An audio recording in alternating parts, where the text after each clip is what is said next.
What's up, Devy peoples? It's EK back with another hot off the presses episode of the Devy Dose. Tonight, we got some awesome content. We got some great guys on with us. Got my frequent co-host at Devy, Jake, here. And say hi, Jake. People. What's up? And then very, very pleased to introduce our special guest, Josh at CFF, guys. If you're not following him, Josh he's a CFF. He's a Devy guru, just nonstop streams of awesome content coming out his way. And obviously with the Fantasy Points team, you guys got some heavy hitters up there. What you got going on, Josh? Got anything to plug? Yeah, I mean, right now I'm just trying to put out some threads on Twitter, gain some tractions. A lot of my stuff is starting to get outside of its intended audience, which is always fun to then get just smashed when people don't understand that Austin Reed is not a Devy take. But you're such a casual, Josh. Yeah, such a casual. So just having some fun doing that right now, and ready for the season to start so we can get into DFS, player props, things like that. So should be fun. Yeah, man. Yeah, I'm psyched. I'm psyched to have you on. You're one of the best in the space, so I can't wait to hear what you're bringing for sleepers tonight. That's what we're doing. Yeah. We're doing 9 running back values to help you win your CFF drafts this year. And I think let's get right into it. Josh, you're the man of honor here, so why don't you lead right into it?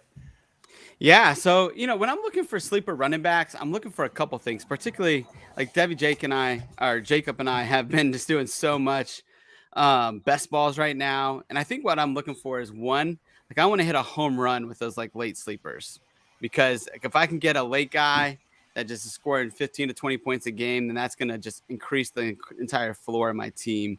So a lot of just going for home runs. So first guy I have up for me is a guy named Marcus Carroll. He's a Georgia State running back, and he's a guy that, man, you can get him 20-plus rounds in any draft. And really, at this point, I think it's only been Mike Bainbridge or I that has actually drafted him in any draft. So he's a pretty deep sleeper. But the Georgia State backfield is one, they just love to run the ball. But they have a couple guys that are graduating this year that have been staples in that backfield. So you got Tucker Gregg and Jameis Williams, who have been in that backfield the last couple of years. And the last, I think, 6 years with Sean Clark as the head coach for the Georgia State Panthers, his running backs have averaged 176 carries, 138 yards, and 8 touchdowns for 13.8 fantasy points a game. So it gives you a solid floor right there. And then last year you saw Tucker Gregg as RB1. He went 172 carries for 705 yards and 12 touchdowns. And then Marcus Carroll was number 2 at 126. But again, Gregg and Jameis Williams are gone, and they're leaving, I think it's 250-something carries, 257 carries, 1,200 yards rushing, and then I think 10 touchdowns on top of that. So you have a lot of production gone. And then Marcus Carroll only has KZ Adams, who's about 175 pounds, and then another running back that's coming back that's basically like a walk-on. His name's Jay Dixon, and he's 180 pounds. So this is a guy that's got 250 carries that are up in the air. KZ Adams will get 10 carries a game or so, 10 to 15. But then you're still talking about, an additional 125 that Carroll can add from the 125 they had last year. So you're talking about a guy that can potentially get up to 250 carries in this backfield.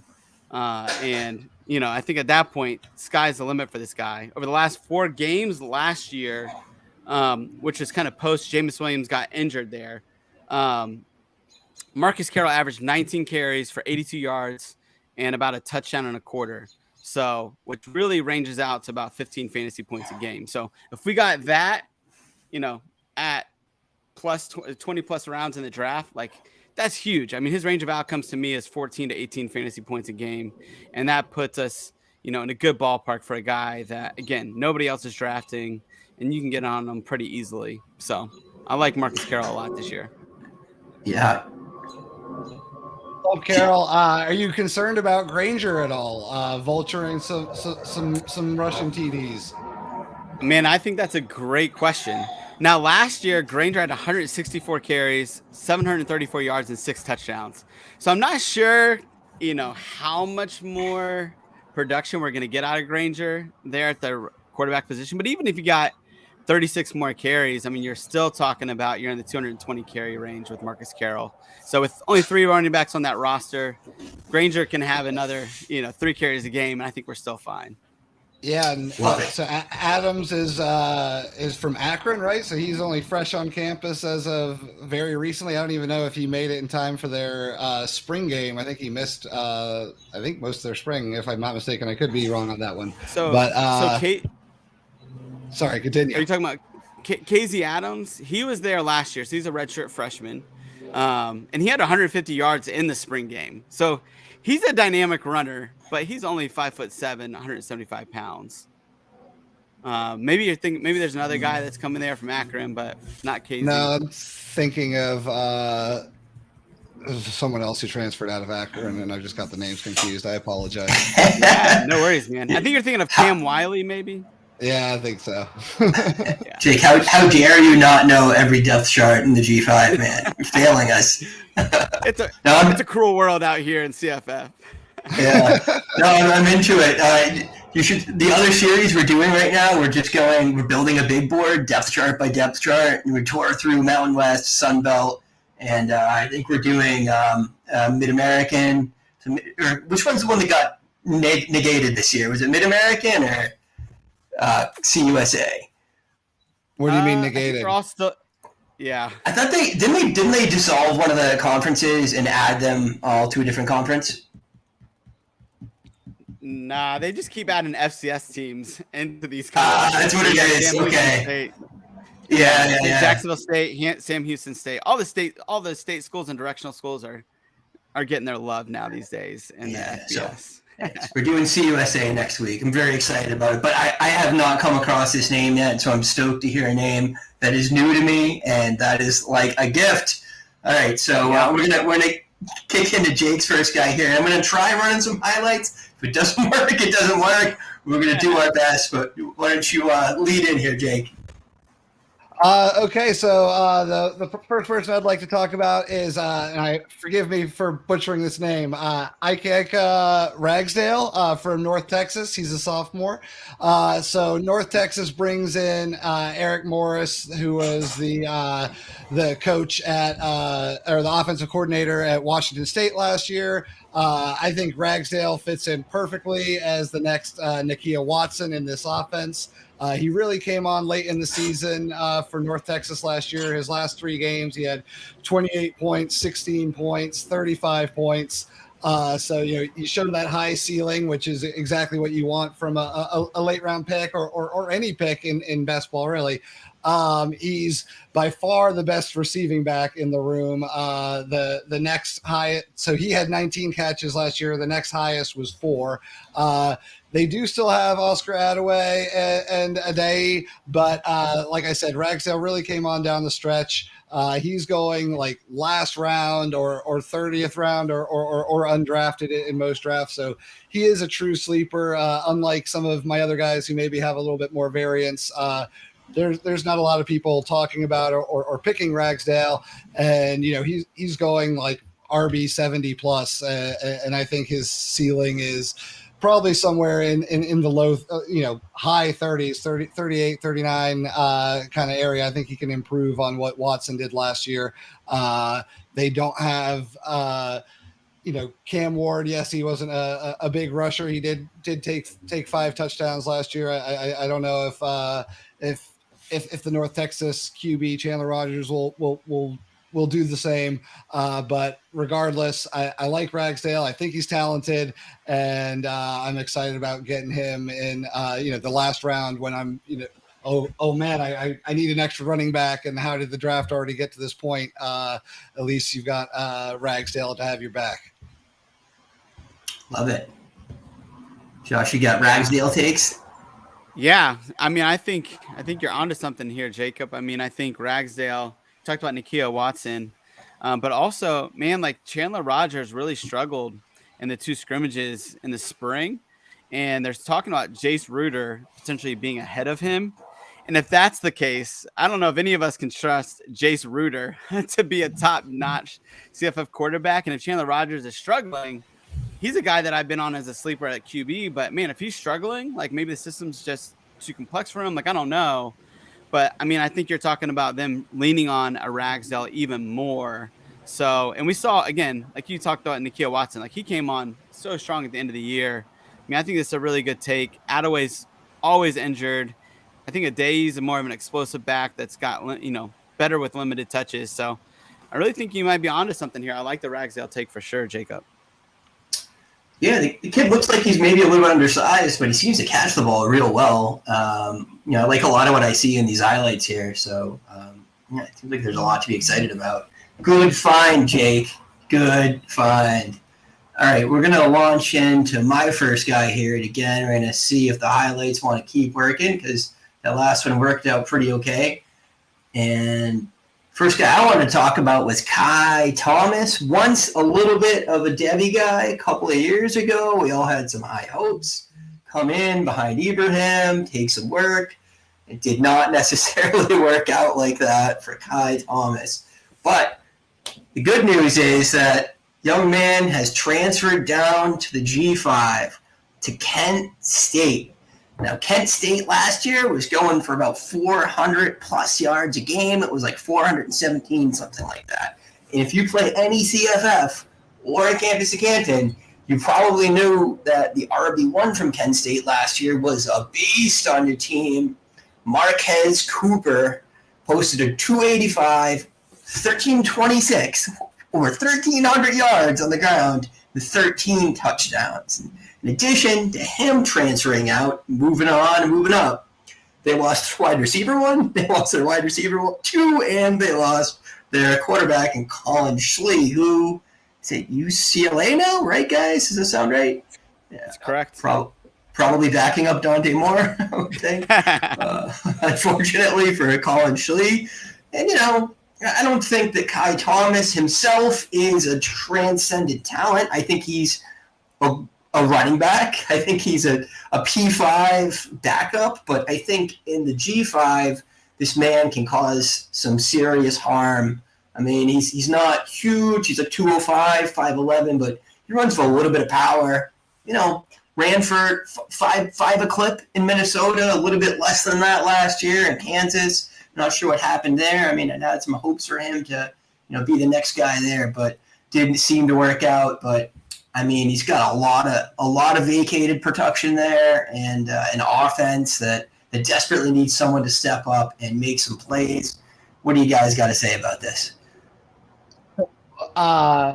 While he is about to step into a great system that'll suit his strengths, the former Kent State offensive coordinator is now at Colorado. So it is a new system, but it's actually one that Kai is very familiar with. His old coach at Minnesota, I think it was their offensive coordinator. It might have been their running back coach, but he's familiar with them. They obviously are known for what they did with Mo Ibrahim. And I think, absolutely wheels up for Thomas. There's some concern on if you'd have the eligibility to play right away, because this is his second transfer in his second transfer in 2 seasons, I guess, actually. But from what I've seen, everyone thinks he's going to be able to play, and I haven't seen anything to suggest that he won't be able to play right away. So assuming that is the case, I think he's going to be an absolute stud in CFF, and he's going to, maul through MAC 10 or MAC defenses, in the middle of winter when it's hard to tackle people. Yeah, I mean, I think again, so his actual new OC is a guy named Matt Johnson. If you remember him, he was the old Bowling Green quarterback from back in the day. So his head coach was Dino Babers, and Sean Lewis was there at the time, who was the Kent State head coach right before. So it's going to be the same system essentially. And this is a guy that ran it for years. And Matt Johnson was the running backs coach at Kent State. So you got the Minnesota running backs coach, like you talked about, Jacob. Now you got the Kent State running back coach, who's now the OC. I mean, it does seem like it's all setting up for him. You really wonder, I mean, the only question marks you're going to have, right, are offensive line and just how much they've really been decimated. But Kai Thomas at the G5, I really think he's got a good chance to succeed. And it's a lot better decision to go there than Kansas with Devin Neal for sure. So I'm excited, man. I mean, I think, it depends on, again, there's factors outside of his control, but I think this is the best chance for Kai Thomas to succeed in his career for sure. Yeah, and then in terms of, go ahead. I was just going to say, I think that part of the uncertainty of his immediate eligibility might be what's pushing down his ADP currently. Like every time I see someone make a post about him on Twitter, someone's quick to be like, well, is he eligible? And I think that is weighing on people's mind. I think as soon as it's, super clear and, yeah, he's there and he's definitely playing and, either has a waiver or is doing a major that only Kent State offers or whatever loophole he's looking for to get to play. Yeah, I think his ADP will shoot up a good 5-10 rounds, no problem. Yeah, I noticed in the last one we did, he was not drafted. So yeah, and this is the name of the game, right? Like if you want to win these best balls in these type of leagues, it's getting a Kai Thomas when there's uncertainty, right? I think a lot of people stay away from him because they'll say he might not play, but if he plays and you get him 10 rounds better of a value, like that, again, that's how you win in these type of formats, even in like a redraft, right? Like if you get him in round 30 in a redraft, just drop him. And then you're going to pick up some stud that'll get you 20 points a game anyway. So it's the beauty of these. A guy like Kai Thomas is a good guy to take a risk on for sure. Good one, EK. Yeah, sounds good. So actually, I wanted to, you guys at the beginning, you talk a little bit about, what you're looking for in best ball and roster construction. You guys want to touch on that a little more? And I'll just say this, like, from my personal experience, I'm a good fantasy football player. I'm a really good dynasty player. I do not win these things. What am I doing wrong? How do you build a winning roster in CFF best ball? Yeah, I mean, I think for me, it's just about trying to find these Kai Thomases late, right? It's these like just hit home runs. And if you can hit a couple late, like a few years ago, I was able to get Will Rogers consistently in the 24th round, right? When people were just poo-pooing on him because they said Jack Abraham was going to come in and take his job from Southern Miss. And that didn't happen. And so it's getting those guys, right? It's these guys that are in position battles that people tend to devalue. It's taking shots on those guys late and then just handcuff them. And, I think it's a lot of that type of stuff that really helps you. Because if you get those guys and you're able to draft well early, then, there's a bit of injury luck. But it's those two things, picking position battles and figuring out how to pick the right one. And then getting these guys late like a Kai Thomas. I think that's really how you win, to be honest. So I heard from you finding value, exploiting uncertainty, right, to find that value, and drafting for upside, right, drafting for just ceiling on these guys, essentially over floor. Jake, what say you, man? Do you win these things? Do you take these home? I've won a few, yeah. I think that, everything Josh said is true. I think this year, now that I'm trying to actually put in volume and putting in volume does allow you to kind of take advantage of the people who, have risky situations, the way that if you're only doing a couple of these, you stand to tank your entire portfolio if Kai Thomas, doesn't play. Whereas if you're doing, 100 of these leagues, you can, have quite a lot of exposure. And, when they do hit, then like, ooh, you've paid for all the ones that didn't. But is what I've really been trying to focus on this year is just trying some different things with roster construction. There was a reason that I wanted to do the wide receiver shows first. I think that the last 10, 15 rounds are littered with wide receivers who are going to go off for 800 yards, 800 yards. And, in there, each of them are going to have, 2 or 3 20, 30-point games. And you don't need one player to get every 20, 30-point game and be an absolute home run. You just need a handful of them to do it in any given week. And I think when you give yourself those shots at players who have a reasonable chance of actually being productive, and you don't want someone who's going to get you 10 points every week, but someone who's going to have a 25-point explosion and then maybe they disappear for a week. Those are the people I'm really targeting late.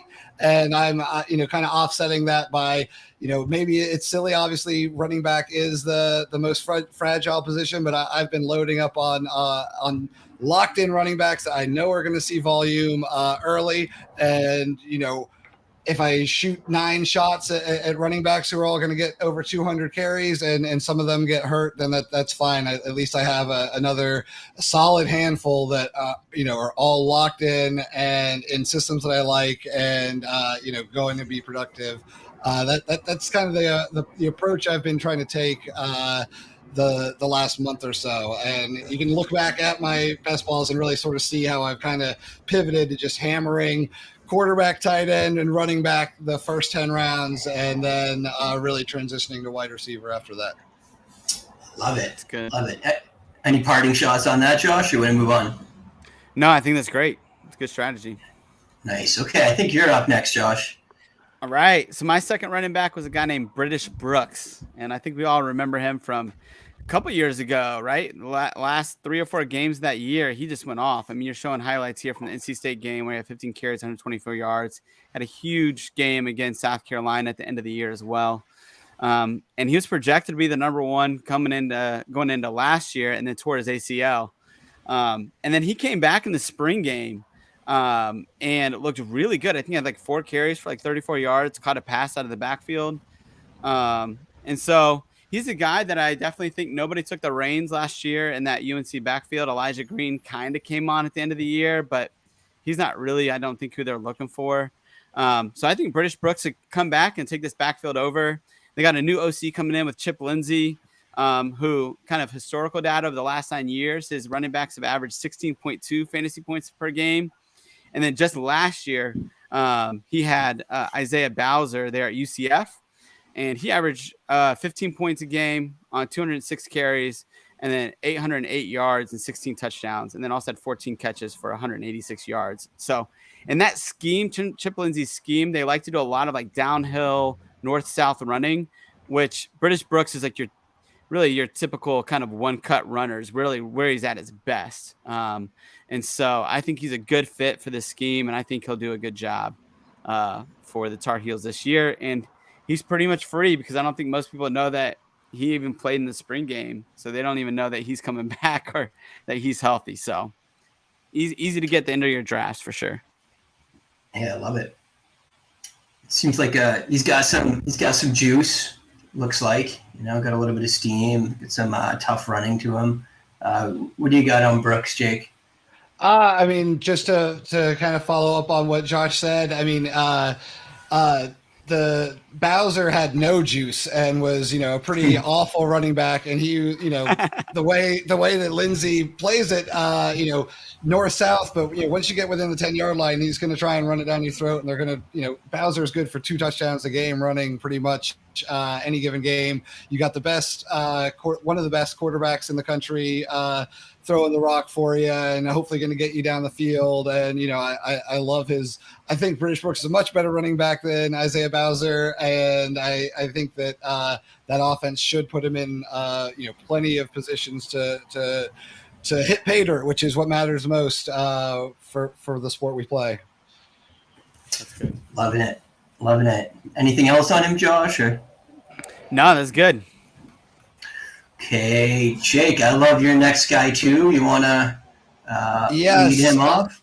So yes, Marlon Gunn Jr.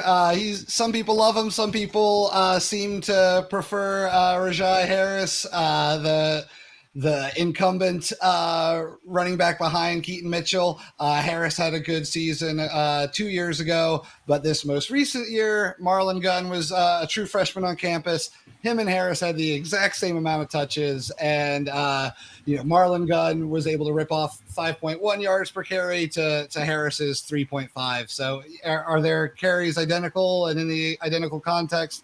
Of course not, but they're behind the same offensive line, playing in the same offense, and Marlon Gunn was much more productive. Everyone knows how good Keaton Mitchell was. He's going to be a glaring, mountain of production to replace. And if Gunn can seize, even 70% of that, he's going to return value on where you're drafting him. He had a great recruiting profile. He had several Power 5 offers, including Florida State. His high school tape was great. Austin Nace from Campus Canton ended up having him as a top 30 incoming freshman back. He second leading rusher on the team last year as a true freshman, 14 catches, and Keaton Mitchell is gone, as I said, and he had, almost 30 catches. So there's plenty of receiving work and air work for him. And he's a brutally tough runner. He was, for all returning running backs in the country, he's 35th in yards after contact per attempt. Over 3.5 yards per attempt came after contact. So it takes more than getting your hands on him to bring him down. And I like him to make quick work of any defense that they come up against. I love it. Josh, you got anything on Gunn? Yeah, I mean, I think it's going to be really interesting to see what he does with more carries because, I think part of that yards after contact per attempt is I think he gets better like with more carries he has in a game personally. And so I like this a lot. I definitely think he's head and shoulders above Harris. I like Harris, right? But Gunn's just on a different level. To come in as a true freshman and to siphon carries from Harris, who, again, like you talked about, Jacob, had a really good true freshman year himself. I think it says something about Gunn. So I'm excited. I think it's a really good one as well. So it'll be interesting to see what he does. Yeah, I'm into it. And we know that the running back there has been very productive. So I'm going to miss Keaton Mitchell. Yeah, Keaton Mitchell, right? Yeah, he's an NFL player. All right. I think I got some highlights of my next guy. I'm not quite sure. The time will tell.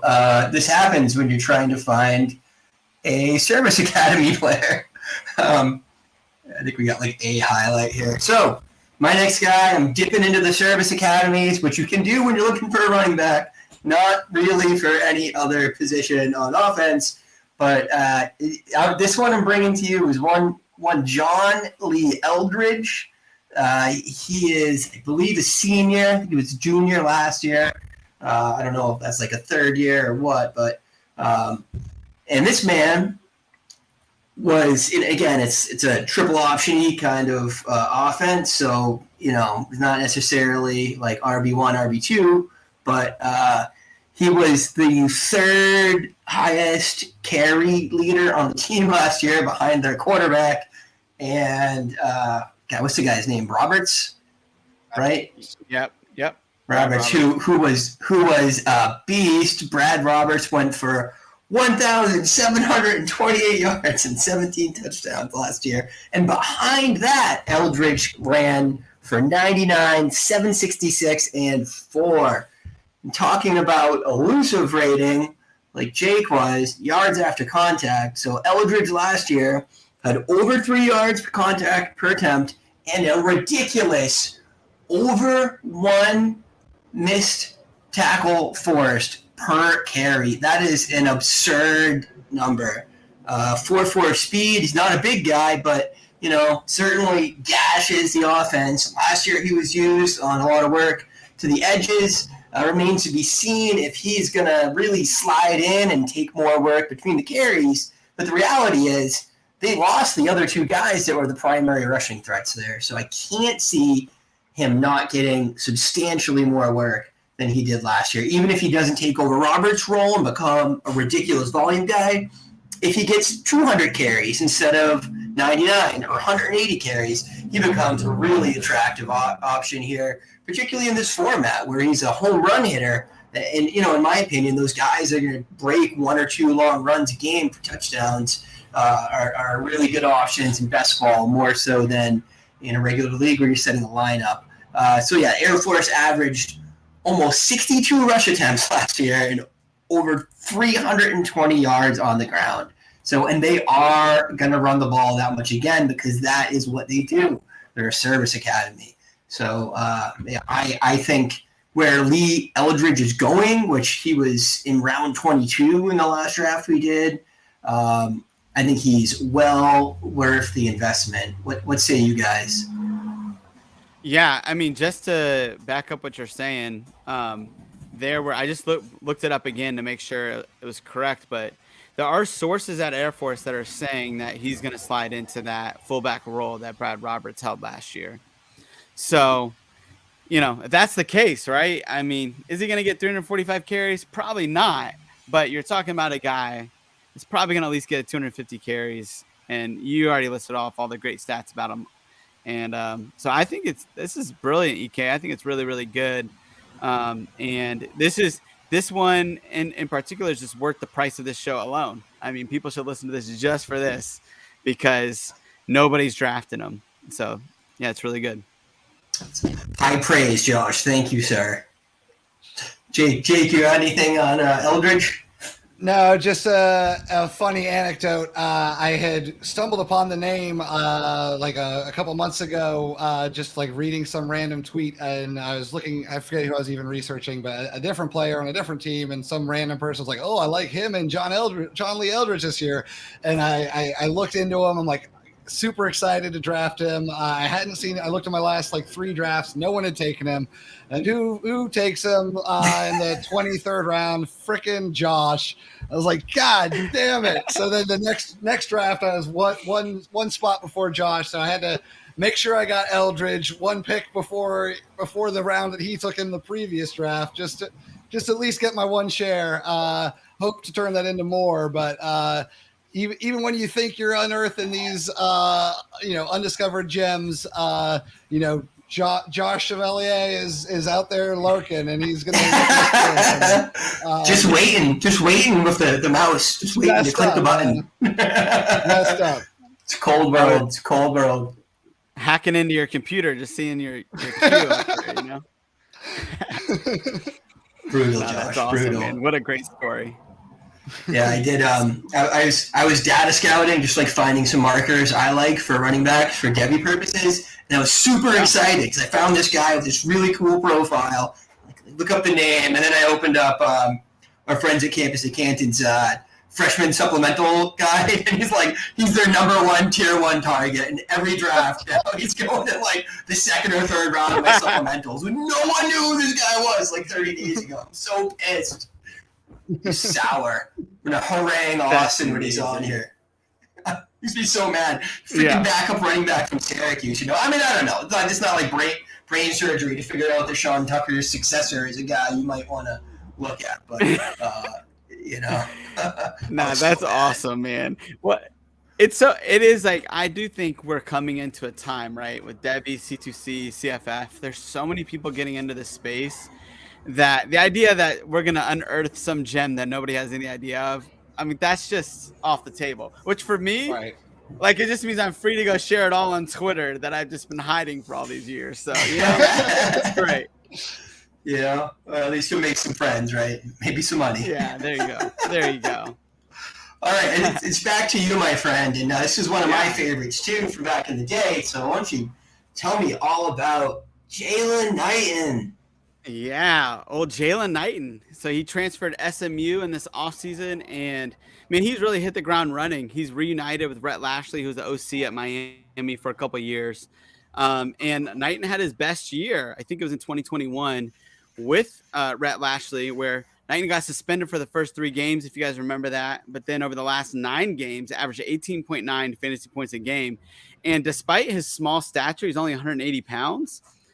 Man, he was getting 20-plus carries consistently with Lashley.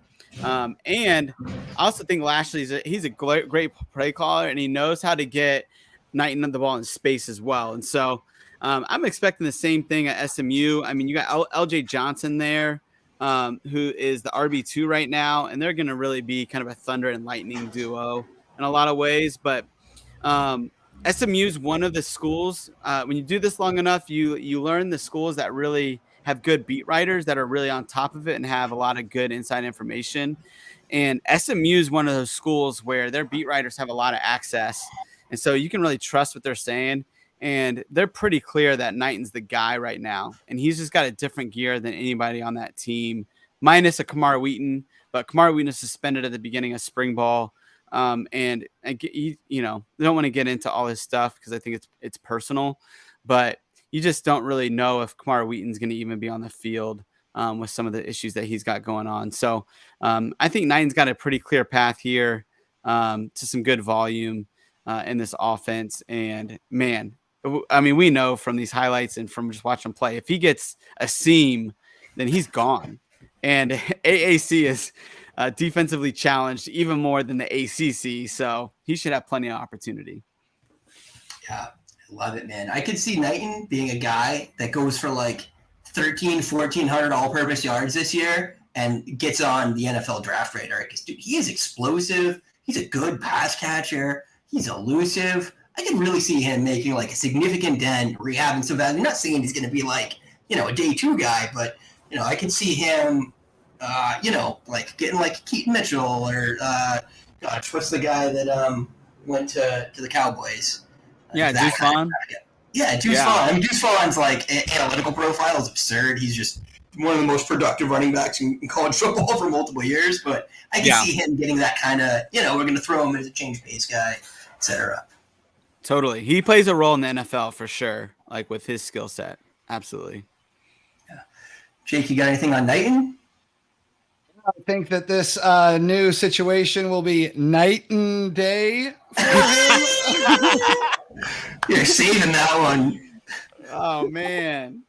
But I love Rooster. He was a one-time Florida State commit. I was always bummed when he ended up at Miami. I think he went to high school down in Miami as well. He was great with Lashley. I still have PTSD from his 35-yard touchdown catch against us being the Seminoles. In 2021, as Josh touched on, thankfully it set up one of the best Jordan Travis moments of his career, but it still hurt like heck when he rumbled off that run. You know, he showed the juice, he showed the contact balance, he made a guy miss. He's all in one run, or one reception even. So I love Rooster. Very excited for him to be reunited with Lashley.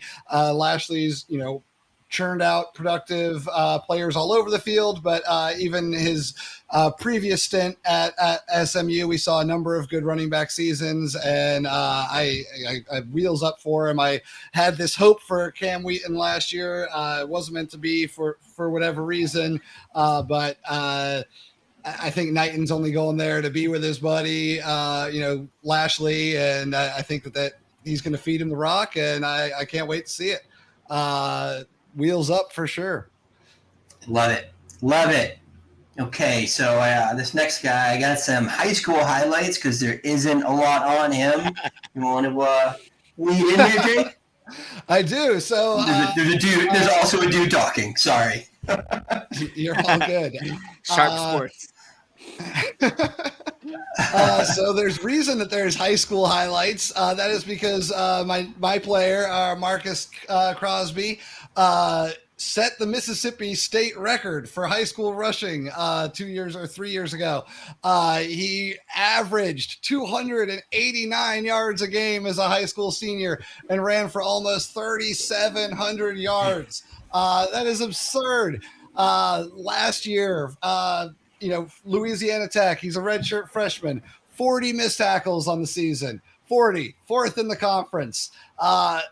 Half of his last 6 games went over 20 points. He had multiple 30-point games on the season, so you know the ceiling's there in best ball. He only had 9 catches last year, which is probably the biggest knock on his profile, but the 2 30-point games as a redshirt freshman, to me, indicate that he's not going to be someone who is completely dependent on that sort of work to still have, you know, an effective and meaningful season. Last year we saw, you know, I'm not saying he's going to be the next Dwayne McBride, but we saw Dwayne McBride have next to no receiving work and absolutely obliterate college fantasy football. So I know everyone wants to have a running back who catches passes, and yes, it is absolutely a good thing when that's the case, but I don't think in this case it is going to hamper him from being an effective running back and returning value on where you're drafting him. Louisiana Tech did bring in a couple of bodies. They bought in Squirrel Williams, who I think is actually fairly talented. He went off, I think, for about 500 yards last year for Baylor. And then Tyre Shelton, who he's from Miami, Ohio. I think he ends up being purely a depth piece. And I'm not really worried about him there. Crosby, though, I'm super excited about. I only know about him from our 24 team C2C league last year, EK. I picked him up randomly on a whim, and he bailed me out of some tough pickles. So I'm putting my chips behind him this year. That's amazing. Righteous. I remember drafting Marlon Gunn in that one and looking at my roster halfway through the season and being like, what the fuck is this guy? What did I do? And then being like, oh, it's a 4-star in the G5 program. I like that. There you go. I really like Marcus Crosby. It's kind of funny with Crosby because I was drafting him a lot very early on in the best ball season. I just stopped because nobody else would draft him. And so now you're giving me confidence again, Jacob, to start drafting him again because I'm like, am I crazy? Like, is Squirrel Williams going to come in and like have that big of an impact? Because Crosby's like a totally different back than Squirrel Williams. I mean, you can see them playing two different roles, right? Where Squirrel is kind of a pass catcher and Crosby kind of gets those 15 to 20 carries, goal line touches. I mean, I think he still has value even with Squirrel Williams on the roster. And so you're giving me confidence to start drafting him again. I didn't mean to do that. This is the double-edged sword of being a content provider. I love some of the data points you're talking about. It just seems like consistently getting work, consistently producing 40 forced missed tackles. I mean, I love guys that force missed tackles. It's a fairly sticky data point year over year. It translates to the NFL in some meaningful way to fantasy points. So I'd assume that it would translate to in a meaningful way to CFF fantasy points as well. But I'm excited. I think I'm going to go draft him. Yeah, I mean, it's pretty. Yeah, you look at the PFF stuff, right, and you find the forced tackles, and it's like all those guys are at the top of the list, like Blake Corum, right, Bijan Robinson. So absolutely, and it's like if you can find a guy with contact balance in these huddle films, it's like that's all you got to look for, and those guys generally have pretty good success. And Crosby's one of those guys. Absolutely. Yeah, I do the actual data scouting, and it has a significant correlation. So wow, it meaningfully improves my model when I add it as an input. So the only PFS stat that like all the ones that you're like, oh, like yards per out run, like that'll help, right? No, not at all. Not meaningful for running backs, but this forced tackles and yards after contact for an attempt to some degree is useful as well. So we're going back to the well, the U of M here, and I don't know. I think this guy's a little shakier than some of the other ones we threw out, but also he goes super late, and he's a fun player for me, that I enjoy. And again, he's kind of the same profile as Jalen Knighton in a lot of ways, really. I mean, another one of these guys, just high stars, highly recruited, that UM just viciously throws into a rotation, therefore often destroying fantasy value for all of us. But Henry Parrish Jr. last year was the lead back there. I know some people, the doomsayers, are saying that Toronto Citizen is going to come and gobble up all the work, but I think Parrish does things that they like to do in this offense that I don't think Citizen does. I mean, he's in that mold. He's elusive. He's a really good pass catcher, and just an excellent all-purpose back. And Citizen, to me, he's good. It's a little more of a banger. We'll see what happens. Again, this isn't the one I'm hanging my hat on, but I'll talk about Henry Parrish any chance I get. But last year he led the team with 616 yards, 4 touchdowns, added another 120 and 2 through the air. Was a top 60 rushing grade for PFF. Jalen Knighton gone. Chaney, he's kind of like a senior citizen here. Trevante Citizen didn't even play last year. So I don't see anyone seriously threatening him for the touch leader. I guess the problem would be if, Citizen comes in and really is just taking all the goal line work. It could kind of kill my vibe here. But for what it's worth and what he's costing right now, I like taking shots on Parrish. Again, he's another guy I could see, go as a UDFA and have a cup of coffee in the NFL or become a satellite back for a team. He's got that kind of profile. So what do you guys say? Is this crazy? Is Parrish a terrible pick? or is he someone that you're interested in at the right price? He's someone I'm interested in at the right price. This is part of why I like to leave my wide receivers for this range, because I don't want to just be locked into the 5 other guys we talked about and not have much other wiggle room. That I'd prefer many other wide receivers to perish before I had to take him. But that being said, for the context of the show, I think he's a great selection. I'm interested to see how the new offensive coordinator does in Miami, Shannon Dawson. I think he was calling the plays. Well, I don't know how much actual play calling he's doing, but he's the offensive coordinator, I believe, in 2021 when Alton McCaskill absolutely lit college football on fire. So there's room for a ceiling, I think, in that system. Back when he was I think the offensive coordinator at Southern Miss, he had something like 25 or 27 50 plus plays or something even more ridiculous than that. I think it was like 16 from 50, 11 from 60, and then still more from 70, 80, and 90. They have very explosive offense who are capable of scoring, going the distance from anywhere on the field. The ACC isn't exactly known for its defenses. So I think that the ceiling is there. I think he's much more likely to hit the floor than the ceiling, but I do think there's a ceiling, which is important. Yeah, so I come bearing good news for you, EK, and bad news for a lot of other people on Trevante Citizen. So he actually, when he tore his ACL in fall camp last year, it was a pretty bad tear. And it was multiple ligaments that got torn. And then in January, he actually had a setback. So they're talking about him potentially not even playing in 2023. So, that definitely bodes well for Henry Parrish. I think, and Don Chaney is what he is. There is a true freshman coming in this summer, Mark Fletcher, that I like quite a bit.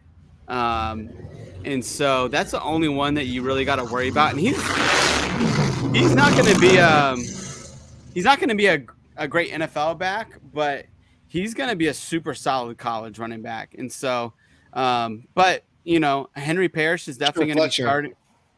What'd you say? Parrish or Fletcher? Fletcher, yeah. But I think Parrish is definitely going to get the start at the beginning of the year. The coaches really trust him. They really like him. And then it's about him holding on to that job as Mark Fletcher kind of grows into, hit the scheme and being, college football running back. But yeah, I like Parrish a lot, EK. I think that's a good one. You think Fletcher plays over Thad Franklin this year? Franklin's gone? Isn't Thad Franklin? He's at Louisiana Monroe. Yeah. Oh, well, that's interesting there then too, because I think he's decent. Yeah, definitely at that level for sure. Yeah, right. There's for Franklin. I flirted with the idea of including him in the list. I don't have enough confidence in that system to feature him heavily enough, but he's definitely going to be the most talented running back in that room and probably on the field most Saturdays that they play. Yeah. And, Miami just also brought in AJ Allen, but he seems like he's kind of a clone in a lot of ways of Henry Parrish. So I don't think he's going to take any work from him. Mark Fletcher is the one that you got to worry about because he's kind of more in the mold of Mario Cristobal's guys. He's 6'2", 225 as a true freshman, caught an 80-yard touchdown pass in the Army All-American game. So he can, he's a good running back, very productive down in Miami for American Heritage, who's a top high school. So I played against good competition, good running back. But man, Henry Parrish has fought off some dudes over the years, and there was no doubt that he was going to be RB1 even last year with Trevante Citizen. So I like it, EK. Love it. I love it. And I'm going to go add Mark Fletcher to all my supplemental queues right now. Yeah. He's a guy you can get late. And a guy that averaging 8.5 yards a carry in high school ball in Miami, playing against the top competitions, like averaging 12 yards a carry anywhere else. He's really, really good, really physical. He reminds me of Gus Edwards, who, limited profile in the NFL, but good running back for sure. Okay, guys, that was awesome. I appreciate you guys so much. You guys brought so much money to the table here for our listeners and for me. I mean, this is really good stuff. You can't get this anywhere else except maybe from Josh on the Fantasy Points CFB. So you writing articles over there, Josh, or do you have a pod? How do you deliver your content to people at Fantasy Points? Yeah, I mean, so the off-season stuff, I'm going to write some the threads I've been doing on Twitter, which are basically top 10 threads for Devy and CFF. I'm going to turn those into longer articles with more analysis. And then in season, we're going to do we're going to cover almost every DFS slate. It's really going to be our bread and butter, and then do some player props, because that's a place, I mean, for all of us, it's a place in the betting industry that is a little untapped, where people are hitting 65-70% of player props in college football. And so it's a place where a lot of people can make money pretty easily. And so I think all of us just need to jump in and collaborate on that and, make money for one another on things like Prize Picks and DraftKings where it's available. So that's what we're going to be focusing on over at Fantasy Points. I love it. Maybe we'll have to start a little props show. And have Josh come on as a recurring guest. See if it's ripe for the picking, man. I mean, we made so much money last year off of it, and so we'll see. That's it. Well, I'm gonna have to tail you on your show now too. So are you guys doing a show over there? So we're gonna do a DFS live stream on Fridays for the main slate over there. That's the main show that we'll do. Yeah. No prop show yet, though.